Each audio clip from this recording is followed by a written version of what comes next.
같이 보겠습니다. 누가복음 24장입니다.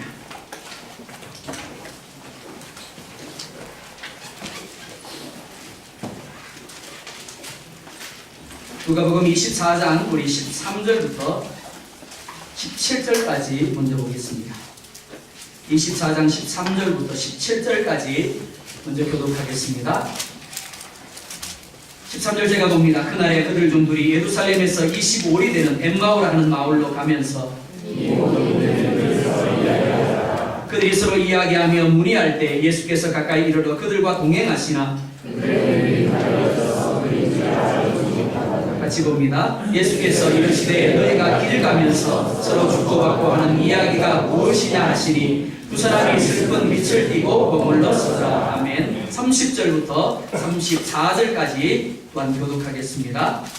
30절 제가 봅니다. 그들과 함께 음식 잡수실 때 떡을 가지사 축사하시고 떼어 그들에게 주시니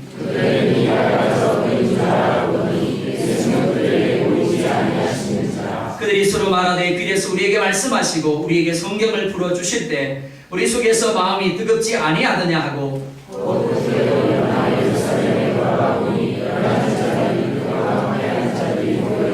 같이 봅니다. 말하기를 주께서 과연 살아나시고 시몬에게 보이셨다 하는지라. 아멘. 그리스도인은 현실 중심의 삶이 아니라 영적인 것을 추구하는 존재들입니다.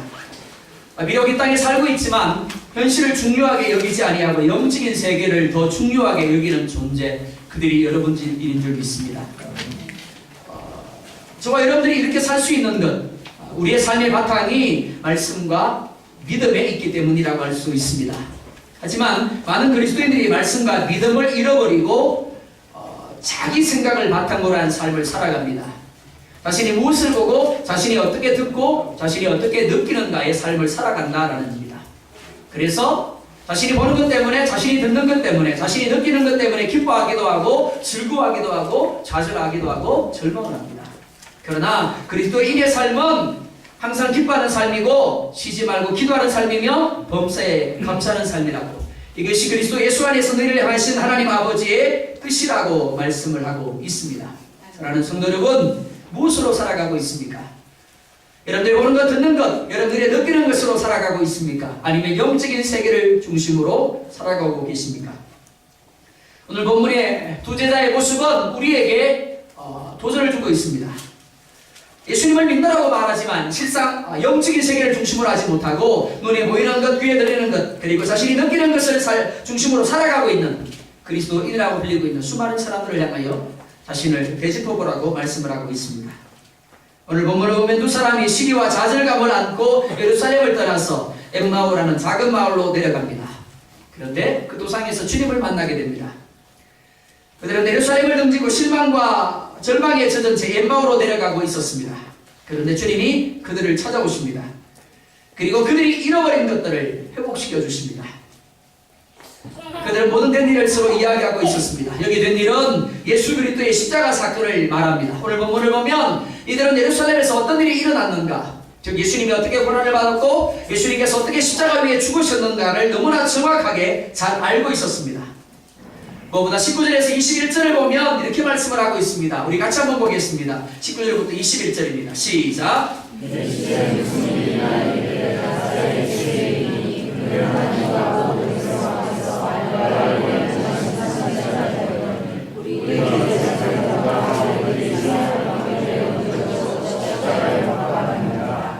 우리는 이 사람이 이스라엘을 속량할 자라고 바란노라. 아멘. 이들은 저는 예수님이 전하는 말씀을 수없이 들었습니다. 뿐만이 아니라 예수님이 행하시는 수많은 기적을 보았습니다. 그리고 예수님이 이스라엘을 속량할 자라고 바랐다라고 말씀을 하고 있습니다. 그런데 결론은 무엇입니까? 그들은 슬퍼하고 있었습니다. 이들의 문제가 무엇이겠습니까? 단지 되어진 일을 정확하게 알고 있을 뿐 되어진 십자가 사건이, 즉 예수님의 고난과 예수님의 죽음이 무엇을 의미하는지를 그들은 깨닫지 못하고 있었습니다. 믿지 못하고 있었습니다. 수없이 말씀을 듣고 수없이 이적을 보았지만 예수 그리스도를 하나님의 어린 양으로 믿지 못한 겁니다. 오늘 수많은 사람들이 예수님이 누구시고 어떤 일을 하셨는가를 오늘 성경에 나타난 글로바처럼 정확하게 잘 말합니다. 예수님이 누구시죠? 예수님이 어떤 일을 하셨습니까? 예, 예수님은 이런 분이시고요. 예수님은 이런 일을 하셨습니다. 너무나 정확하게 도시 하나 틀리지 않고 잘 말합니다. 그런데 문제가 있습니다. 그들의 삶에는 정작 있어야 될 예수님의 십자가가 없습니다. 예수님의 흔적이 없습니다. 단순히 알고 이야기하는 것으로 끝나버리면 우리에게는 아무런 유익이 없습니다. 수없이 예배에 참석하고 수없이 교회를 출석하고 그래서 예수님이 누구신가를 잘 말할지라도 그 말함이 내 것이 되지 못한다면 내게는 아무런 유익이 없다라는 겁니다. 믿어야 합니다. 확신해야 합니다. 내 것으로 만들어야 합니다. 그래야만 유익이 있는 겁니다. 하나님이 한 분이라고 고백하는 것으로는 내게 아무 유익이 없습니다. 그래서 사도 야고보는 귀신도 한 분이신 줄 믿고 떠느니라 라고 증거하고 있습니다. 믿는다라면 확신해야 합니다. 그리고 순종해야 합니다. 그때 하나님의 역사가 나타나기 시작하는 겁니다. 그들이 서로 이야기하며 문의할 때 예수님께서 그들과 함께 동행하고 계셨습니다. 그런데 오늘 성경은 이상한 말씀을 하고 있습니다. 이들이 예수님을 알아보지 못하였더라 라고 말씀을 하고 있습니다. 이들은 예수님을 결코 처음 보는 이들이 아닙니다. 3년 동안 예수님과 동고동락했던 제자들입니다. 그래서 그들 중 둘이라고 말씀하고 있습니다. 무엇보다 엊그제까지만 해도 예수님과 함께 했었습니다. 예수님이 붙잡히고 예수님이 십자가에 죽으심으로 말미암아 어쩔 수 없이 헤어져서 오늘 엠마오로 내려가고 있는 겁니다. 그런데 그들이 예수님을 알아보지 못하였더라. 무슨 말일까 하면 이렇게 생각할 수 있습니다. 제가 한 달 동안 출타를 하고 한국에서 돌아왔습니다. 돌아왔는데 우리 소장님이 그랬습니다. 처음 오셨나 봅니다. 네, 잘 오셨습니다. 축복합니다. 하나님이 놀라운 은혜를 예비하셨습니다. 만약 그런다면 제가 어떨까요? 네, 흔히 우리 청소년들이 쓰는 말 이렇습니다. 헐. 그럴 겁니다. 그죠? 그렇다면 왜 제자들이 예수님을 알아보지 못하였는가 하는 겁니다. 분명히 며칠 전까지만 해도 예수님과 함께 했고 예수님의 말씀을 듣고 예수님의 이성을 보고 예수님과 함께 생활을 했던 제자들이었는데 왜 예수님과 함께 가면서도 예수님을 알아보지 못하였는가 하는 겁니다. 그 이유를 오늘 본문은 그들의 눈이 가리워졌기 때문이다 라고 말씀을 하고 있습니다. 가리워졌다라는 것을 원문을 보면 크라테오라는 단어입니다. 이는 무언가가 계속해서 붙들고 있다, 보유하다, 지배권을 유지하다라는 의미입니다. 즉 이들은 무언가에 계속해서 붙들려 있었던 겁니다. 누군가에 의해서 무언가에 의해서 지배를 받고 있음으로 인해서 예수님과 동행하면서도 예수님을 알아볼 수가 없었던 겁니다. 자, 한번 예를 들어 볼게요. 만약에 여러분들이 안경을 끼는데 그 안경을 새까맣게 칠을 했습니다. 그럼 어떻게 될까요? 한참 자다가 안경을 끼고 잠을 잤습니다. 그래서 눈을 떴습니다. 근데 안경이 새까맣게 칠해져 있어요. 근데 분명히 대낮입니다. 그런데도 언제라고 여길까요? 예, 밤이라고 여길 수밖에 없는 겁니다. 대낮이지만 새까맣게 칠해진 안경 때문에 밤이라고 여길 수밖에 없는 겁니다. 오늘 제자들이 그런 겁니다. 무언가가 그들의 눈에 씌워져 있었습니다. 가리워져 있었습니다. 그들의 눈을 지배하고 있었다는 겁니다. 그러니까 예수님과 함께 가면서도 그분이 예수님인 줄 알지 못하였더라. 그런데 눈이 가리워졌다라고 말할 때 이 눈은 단지 육적인 눈만을 이야기하고 있는 것이 아닙니다. 우리는 눈이라고 하면 단지 육적인 눈만을 떠올립니다. 그런데 육적인 눈이 있는가 하면 영적인 눈이 있습니다. 육적인 눈으로 봐야 하는 것이 있고 영적인 눈으로 봐야 하는 것이 있다라는 겁니다. 영적인 눈이 어두워지면 육적인 눈도 제 역할을 하지 못하게 됩니다. 열왕기하 6장을 보면 아람 나라 군대가 도단성을 에워쌉니다. 그때 도단성에 누가 있었는가 하면 엘리사와 사환이 있었습니다. 사환이 자다가 아침에 일찍 일어나서 아람 나라 군대가 성을 에워싼 것을 보게 되었습니다. 그리고 이렇게 말합니다. 내 주여 어찌하오리까? 무슨 말입니까? 우리가 죽게 생겼습니다 라는 말입니다. 그런데 엘리사는 똑같은 상황에서도 너무나 태연한 반응을 나타냅니다. 왜냐하면 엘리사는 영의 눈으로 자신들을 지키고 있는 하늘 군대를 보고 있었기 때문에 그렇습니다. 사울은 육의 눈으로 현실 상황만을 보고 두려워 떨었습니다. 그러나 엘리사는 영의 눈으로 보고 담대할 수 있었던 겁니다. 엘리사는 두려워 떨은 사울에게 이렇게 말하고 있습니다. 두려워하지 마라. 우리와 함께한 자가 그들과 함께한 자보다 많으니라. 여기는 아멘 해주셔야 됩니다. 제가 꼭 아멘 하라 그래야 아멘 하시나요? 아멘의 뜻이 뭐라 그랬어요? 옳습니다. 나도 그렇게 되기를 원합니다. 정말 여러분들도 그렇게 되기를 원하거든 아멘 하세요. 돈 안 들잖아요. 아멘 하면 이게 여러분들 삶 가운데 그들이 이루어지는 겁니다. 두려워하지 마라. 우리와 함께한 자가 그들과 함께한 자보다 많으니라. 4월의 시각에서는 어떨까요? 말도 안 되는 소리예요. 아름다운 군대가 에워싸다 보니까 드디어 이 선지자 엘리사가 정신이 돌아버린 모양이다. 그렇게 생각할 수 있는 상황입니다. 그런데 영적인 눈이 열려서 독이라는 것을 보고 있는 사람은 그냥 고개를 끄덕이는 겁니다. 맞아. 사무엘상 17장을 보면 소년 다윗이 그인 골리앗을 만납니다. 근데 상황이 어떤가 하면 골리앗으로 인해서 온 이스라엘 백성들이 두려워들어서 골리앗과 싸울 생각을 하지 못하고 있는 상황입니다. 그가 하나님을 모욕합니다. 이스라엘을 모독합니다. 그런데도 누군가 한 사람도 나서지 않습니다. 왜요? 도대체 싸워서 이길 승산이 없기 때문에 그렇습니다. 그런데 다윗이 나갑니다. 뭐 가지고요? 짱돌 가지고요. 골리앗 입장에서 본다면 미친 겁니다. 어린아이 하나가 철이 없어도 유분수지. 말도 안 되는 짓을 하고 있는 겁니다. 그런데 누가 이깁니까? 다윗이 이깁니다. 왜? 다윗이 영적인 눈으로 나와 함께하고 있는 하나님을 봤기 때문에 그렇습니다. 그 다윗이 시편 23편 4절에서 이렇게 고백을 합니다.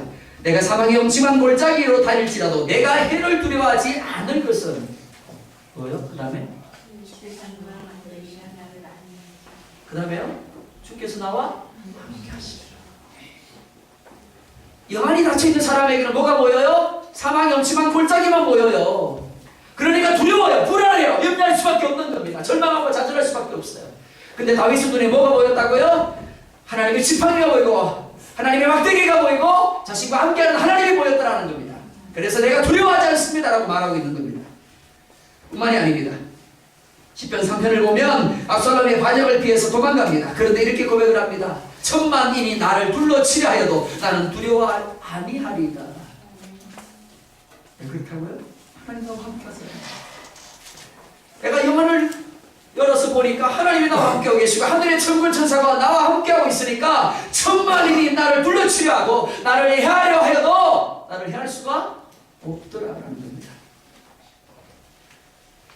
그가 육적인 눈이 아니라 믿음의 눈으로 영적인 눈으로 볼 때 두려워하지 않을 수 있었습니다. 불안해하지 않을 수 있었습니다. 염려하는 것이 아니라 오히려 하나님을 향하여 감사하고 찬송할 수 있었음을 보게 됩니다. 사랑하는 성도 여러분, 다윗만이 아닙니다. 우리는 살아가면서 크든 작든 항상 문제를 만나며 살아갑니다. 문제없는 사람 없습니다. 단지 종류만 다르고 크기만 다를 뿐입니다.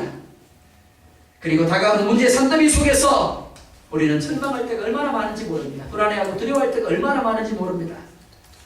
왜요? 육의 눈으로만 바라보기 때문에 그렇습니다.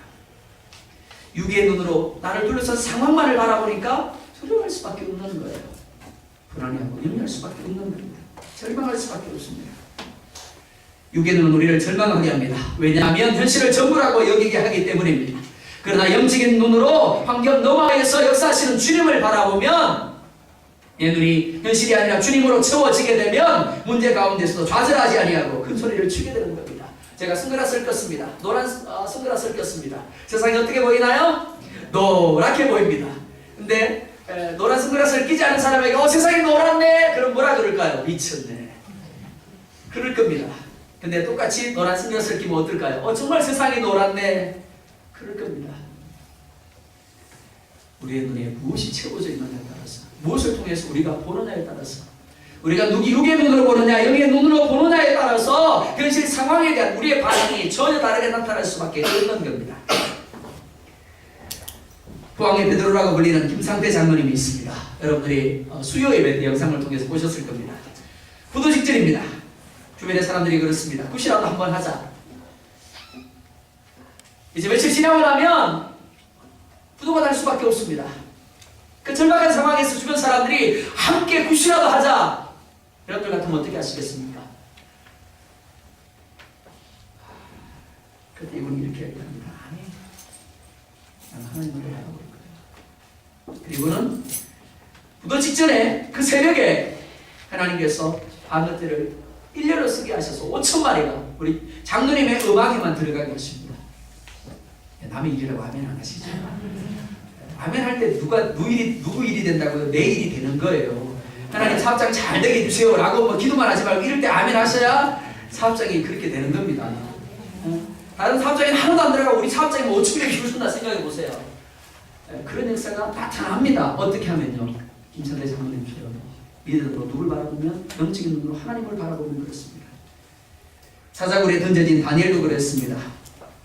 영적인 눈이 열린 사람, 그 눈이 주님을 바라보는 사람은 사업체가 망해도 휘파람을 봅니다. 직장에서 쫓겨나 명퇴를 당했는데도 하는 일이 잘 안 돼도 하나님을 향하여 찬송합니다. 하나님을 향하여 감사합니다. 왜요? 현실 상황이 전부가 아니고 영적인 눈으로 보니까 하나님이 자신의 삶 가운데 함께하고 계시고 자신의 삶을 하나님이 이끌어가심으로 합력하여 선을 이루실 것을 믿기 때문입니다. 보리떡 5개와 물고기 2마리로 5,000명을 먹이신 이적을 행하신 후 제자들을 먼저 떠나버리십니다. 근데 그 제자들이 뭘 만나요? 풍랑을 만납니다. 해도 해도 안 돼요. 발버둥치고 애썼는데도 불구하고 풍랑이 가시지가 않아요. 도대체 살아날 수가 없습니다. 그래서 죽게 되었다고 소리칩니다. 주님이 오셔서 풍랑을 잔잔하게 하시고 그들 가운데 하시는 말씀이 무엇입니까? 이것입니다. 믿음이 없는 자들아. 무슨 말입니까? 영적인 눈으로 보지 못하였다는 겁니다. 조금 전까지만 해도 주님이 이적을 보았습니다. 그런데 여전히 육의 눈으로 현실만을 보고 두려움에 빠진 것입니다. 본문의 두 제자도 마찬가지입니다. 눈이 문제입니다. 그러나 육의 눈이 문제가 아닙니다. 신에게 갑자기 나빠진 것이 아니에요. 그래서 주님을 알아보지 못했더라. 그게 아닙니다. 영의 눈이 문제입니다. 마음이 문제입니다. 이들의 눈, 이들의 마음을 치게 하고 있는 것이 무엇입니까? 무엇이 이들로 하여금 예수님을 알아보지 못하게 하였습니까? 자신들이 본 예수님의 죽음입니다. 분명히 이틀 전에 어디였어요? 예루살렘에 머물고 있었습니다. 그리고 예수님이 죽는 걸 봤어요. 고난을 받고 채찍을 받고 십자가에 죽는 걸 봤단 말이에요. 그리고 무덤에 장사되는 것을 보았습니다. 그런데 그 주님이 지금 내 옆에 있어요. 말이 되나요? 안 돼요. 말이 안 되는 겁니다. 끝이 났습니다. 그러니까 당연히 예수님이 자신들과 함께 동행할 수 없는 겁니다. 예수님이 말도 안 되는 수 없는 이적을 행하시는 것을 보았습니다. 그러면서도 죽음 앞에서는 예수님이 아무것도 할 수 없는 분인 것처럼 인식하고 있는 겁니다. 자, 여러분들에게 묻습니다. 하나님이 분명 전지전능하신 분이십니까? 예, 10분이요. 여기 앉아있는 분들 중에서 10분만 아멘 하셨습니다. 다시 물을게요. 하나님이 정말 모든 것을 아시고 모든 것을 행하시는 전지전능하신 분이십니까? 네. 그 고백이 여러분들의 삶 가운데도 적용될 수 있기를 원합니다. 여러분들의 가지고 있는 상황과 환경 가운데서도 동일하게 예 맞습니다. 하나님은 모든 것을 아시고 모든 것을 하실 수 있는 분입니다 라고 고백할 수 있기를 원합니다. 그러나 두 제자는 그러하지 못했습니다. 분명히 예수님이 행한 수많은 이적을 심지어 죽은 자를 살리는 이적까지 보았습니다. 그런데 그 주님이 말씀하신 대로 죽음 가운데 다시 부활하셨다는 것을 인정하지 못하고 있습니다. 사람들은 대부분 자신이 보는 것, 듣는 것에 붙들린 삶을 살아갑니다. 자신이 보는 것, 듣는 것을 전부라고 여깁니다. 믿어버립니다. 그렇기 때문에 옆에서 어떤 말을 해도 들으려 하지 않습니다. 믿으려 하지 않습니다. 우리 나은이 현미도 마찬가지입니다. 둘이 싸울 때 이야기를 보면 둘 다 옳아요. 왜 그럴까요? 지가 보고, 지가 듣고, 지가 생각하는 것만을 옳다고 여기기 때문에 그래요. 그래서 싸우는 거예요. 만날 평갑니다. 이 둘만 그럴까요? 아니, 저도 그래요. 여기 앉아있는 여러분도 사실 똑같습니다. 부부싸움 왜 납니까? 내가 보고 내가 듣고 내가 느끼는 것만을 옳다고 여기니까 그러는 거예요. 그걸 믿어버리니까 그러는 거예요. 그게 틀리고 내 남편이 옳을 수도 있고 내 아내가 옳을 수 있다는 걸 인정하면 싸우는 일이 없는 거예요. 그리스도인은 달라야 합니다. 육의 눈으로 보는 사람이 아니라 영의 눈으로 보는 사람이 되어야 합니다. 내가 육의 눈으로 보는 것이, 내가 육의 귀로 듣는 것이 전부가 아니라고 인정할 수 있어야 됩니다. 그 뒤에 계시는 영적인 하나님을 인정할 수 있어야 한다라는 겁니다. 상황이 환경이 우리를 하여금 하나님의 말씀을 확신하지 못하게 하고 믿음을 잃어버리게 만듭니다. 하나님의 소리를 듣지 못하게 하고 하나님의 역사를 부정하게 합니다. 따라서 우리의 눈이, 우리의 마음이 구별되어야 합니다. 믿음으로 채워지게 해야 됩니다. 말씀으로 채워지게 해야 합니다. 그래서 어떤 상황, 어떤 환경 속에 있어도 말씀으로, 믿음으로 현실을 바라보아야 합니다. 옆에 있는 모든 사람들이 당신 끝났어! 안 돼! 라고 말할지라도 뭘로 반달에 봐야 된다고요? 믿음으로 보셔야 됩니다. 말씀으로 보셔야 됩니다. 그리고 어떻게 고백해요? 하나님은 하실 수 있습니다. 라고 고백할 수 있어야 되는 겁니다. 아무리 극한 상황에서도 영적으로 믿음으로 바라보면 누구든지 하나님은 하실 수 있습니다. 라고 고백할 수 있습니다. 그럴 때 앞서가신 하나님의 역사를 누리게 되는 겁니다. 두 번째, 제자들은 예수님 말씀을 깨닫지 못했습니다. 25절을 보면 주님께서 그들에게 선지자들의 예언과 예수님께서 죽었다가 다시 살아나실 것이라는 사실을 알려줍니다. 그러나 그들은 그 말씀의 뜻을 깨닫지 못합니다. 답답하신 예수님께서 그들에게 이렇게 말씀을 합니다. 믿으라고 선지자들의 말한 모든 것을 마음에 더디 믿는 자들이야. 더디 믿는다라는 말, 깊이 생각하지 않는다라는 뜻입니다. 그들의 말씀을 근성으로 들었다라는 겁니다. 깊이 주목하지 않았다라는 겁니다. 새기지 않았다라는 겁니다. 그래서 말씀을 들어도 깨닫지 못한 겁니다. 그들은 주님의 말씀을 한두 번 들은 게 아닙니다. 수를 셀 수 없이 듣고 또 들었습니다. 그러나 그들은 깨닫지 못했습니다. 이런 오늘 본문의 상황도 마찬가지입니다. 왜요? 더디 믿었기 때문이다라고 말하고 있습니다. 영적인 귀가 닫혀 있었다라는 겁니다. 마태복음 13장 19절을 보면 이렇게 말씀을 합니다. 아무나 천국 말씀을 듣고 깨닫지 못할 때는 악한 자가 와서 그 마음에 뿌려진 것을 깨닫나니 이는 곧 길가에 뿌려진 자요. 예배 시간에 나오는 건 복된 일입니다. 그러나 이 시간에 나와서 내가 말씀을 더디 믿게 되면 어떻게 된다고요? 내가 들은 그 말씀을 빼앗아가 버린다는 겁니다. 누가요? 사단이요. 그래서 마치 내가 이 자리에 없었던 것과 같이 되어버린다라는 겁니다. 신명기 6장 4절을 보면 이렇게 말씀을 합니다. 이스라엘아 들으라. 그리고 마태복음 11장 15절에서도 귀 있는 자는 들을지어다 라고 말합니다. 요한계시록 2장에서도 4번씩이나 반복해서 말씀을 합니다. 귀 있는 자는 성령이 교회들에게 하시는 말씀을 들을지어다. 문제가 뭐라고요? 들을 귀가 없다라는 겁니다. 육적인 귀는 있는데 영적인 귀가 없다라는 겁니다. 그래서 강단에서 말씀이 전해지는데도 불구하고 그 말씀을 믿지 않아요. 그 말씀에 아멘하지 않아요. 그 말씀에 순종하지 않는다라는 겁니다. 영적인 귀가 막혀있는 사람은 아무리 육의 귀로 들어도 깨닫지 못합니다. 그래서 오순절에 성령이 임하였을 때 나타난 현상 중 하나가 무엇이라 하면 영적인 귀가 열렸습니다. 그래서 그 가운데 가득한 바람 소리를 들었더라 라고 말하고 있습니다. 2007년도에 캄보디아 여객기 하나가 추락을 합니다. 그때 한국인 16명을 비롯해서 모두 22명이 죽습니다. 한 명도 살아남지 못했어요. 비행기가 추락하고 난 이후에 어떻게 해서 추락하게 되었는가 그 원인을 밝혀내었습니다. 처음에는 전문가들이 생각하기를 그 비행기가 오래된 기종이었기 때문에 기체 노후로 인해서 추락했을 것이다 라고 생각을 했습니다. 그런데 아니에요. 관제탑과의 교신 내용을 분석한 결과 조종사의 과실로 밝혀졌습니다. 실종되기 5분 전에 관제탑이 조종사에게 경고 무술을 합니다. 그게 무엇이가 하면 비행기 고도가 너무 낮습니다. 빨리 올라가세요. 그런데도 조종사는 자기가 이 지역을 잘 안다고 경고를 무시해버립니다. 그리고 비행을 계속합니다. 그리고는 5분 만에 레이더에서 사라져버립니다. 만약 그가 들을 귀가 있었다면 어떻게 되었을까요? 우리가 잘 알고 있는 타이타닉호도 마찬가지입니다. 당신들 앞에 빙하가 있습니다. 돌리세요! 근데 그 경고의 소리를 듣지 못했습니다. 그래서 수많은 사람들이 물속에 잠겨 죽을 수밖에 없었습니다. 들을 귀가 없으면 이렇게 망하게 되는 겁니다. 내가 이런 시간에 함께 했는데요. 내가 신앙생활을 몇 년 했는데요. 아니요. 정말 중요한 것은 무엇이가 하면 과연 들을 귀를 내가 가지고 있느냐라는 겁니다. 영적인 귀가 열려있느냐라는 겁니다. 그렇지 아니하면 아무리 신앙생활을 오래 해도 아무리 예배 시간에 수없이 왔다 갔다 해도 나는 망할 수밖에 없는 겁니다. 한 할머니가 속이 아파서 병원에 갔었습니다. 병명은 위가 안 좋은 것으로 나왔습니다. 그래서 의사가 할머니에게 할머니 집에 가셔서 잔탕을 드세요 라고 했습니다. 그런데 이 할머니가 속만 좋은 것이 아니라 귀도 안 좋았습니다. 의사가 잔탁이라고 말할 때 장땅으로 알아듣습니다. 어떻게 했을까요? 속이 안 좋을 때마다 장떡을 푹 꼬아서 먹는 겁니다. 그 결과가 어떻게 됐을까요? 병이 더 안 좋아져가지고 병원에 화가 나서 달려왔습니다. 의사 선생님이 장떡을 먹으라 그래가지고 챙겨 먹으라 해서 먹었는데 속이 더 안 좋아졌다고. 누가 잘못인가요? 누가 문제가 있나요? 만약 할머니의 귀가 열려 있었다고 한다면 장딱이 아니라 장탁을 드셨을 겁니다.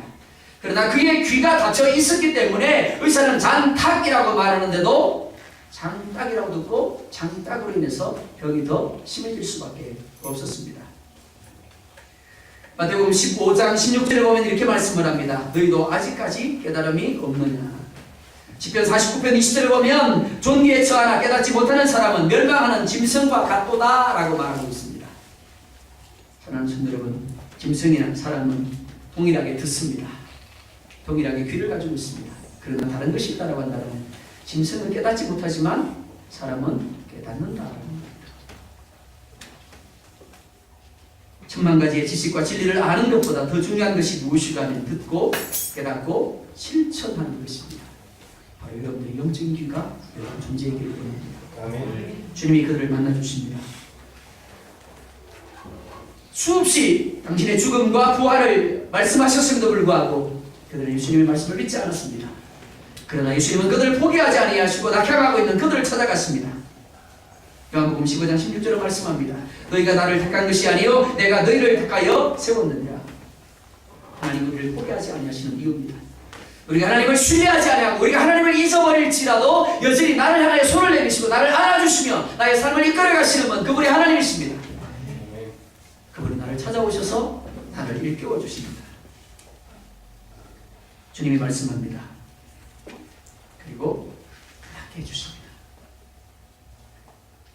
오늘 성경을 보면 그렇게 말씀을 하고 있습니다. 주님이 말씀하실 때 내 마음이 우리의 마음이 뜨겁지 않으든 뜨겁지 않으든 깨닫지 못하고 있었습니다. 믿지 못하고 있었습니다.